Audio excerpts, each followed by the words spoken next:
সানবিজ ভাই তনি সে নিজেকে সাধু মনে করে। এখন সানবিজ ভাই তনিকে মানুষে কি বলে জানেন?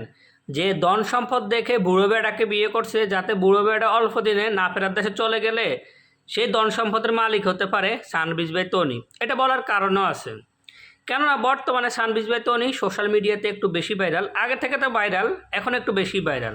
এই সানবিজ ভাই তনি কী করতেছে? বারিশ হকের গায়ে পরে ইচ্ছা করে ঝগড়া লাগতেছে। বারিশ হক তো এখন সানবিজ ভাই তনিকে কিছু বলে নাই, তাহলে সানবিজ ভাই তনি কেন বারিশ হকের গায়ে পড়ে ঝগড়া করতেছে?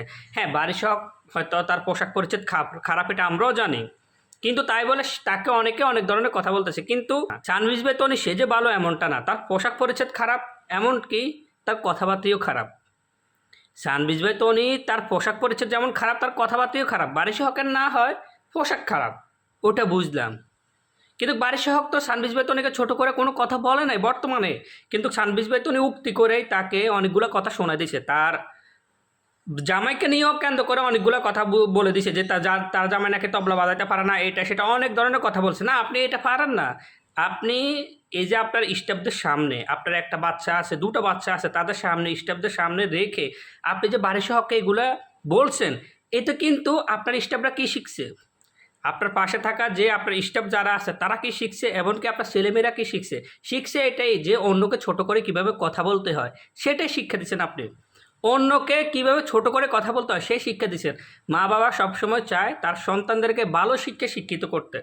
মা বাবা যেমনই হোক তার সন্তানদেরকে ভালো শিক্ষায় শিক্ষিত করার জন্য চেষ্টা করে, যেন তারা মানুষের সাথে ভালো ব্যবহার দিয়ে কথা বলতে পারেন। কিন্তু আপনি কি শিখেছেন? এই যে আপনি আপনার ছেলে মেয়েদের সামনে রেখে যে অঙ্গভঙ্গি দেখাইছেন, বারিশ হককে যে কথাগুলো বলছেন, বারিশ হক তো আপনার গায়ে পড়ে ঝগড়া করে নাই, আপনাকে তো উক্তি করে কোনো কথা বলে নাই। আপনি কেন উক্তি করে অনেকগুলা কথা বলে ফেলছেন? বারিশ হক না হয় বুঝলাম তার পোশাক পরিচ্ছদের কারণে সে অনেকগুলো কথা শুনে, কিন্তু সে তো আপনাকে বাজে কোনো কথা বলে নাই। আপনার যেমন পোশাকের দিক দিয়ে খারাপ, তার তেমন আপনার কথাবার্তার দিক দিয়েও আপনি খারাপ। আপনি যে ভালো এমনটা না। আপনি নিজেকে সাধু মনে করেন কীভাবে? এখন ধন সম্পদের মালিক হয়েছেন, এখন ধন সম্পদের মালিক হওয়ার পর আপনার এখন অনেক বেশি অহংকার চলে আসছে। আপনি একদিনে নাকি ১০০টাও নাকি ওই আইনজীবী নাকি ওদেরকে নামিয়ে দিতে পারবেন। বারিশ হক যদি মামলা করে আপনি ১০০টা আইনজীবী নামিয়ে দিতে পারবেন। আপনার এত ক্ষমতা, আপনার এত টাকা পয়সা, এত ধন সম্পত্তি, এত ক্ষমতা, আপনি একদিনে ১০০টা আইনজীবী নামিয়ে দিতে পারবেন বারিশ হকের জন্য।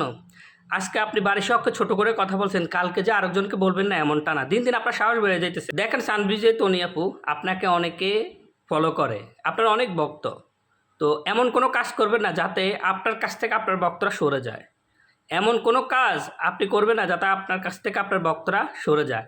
আপনি সোশ্যাল মিডিয়াতে আপনি নিজেকে মনে করেন যে আপনি ভালো একজন মানুষ।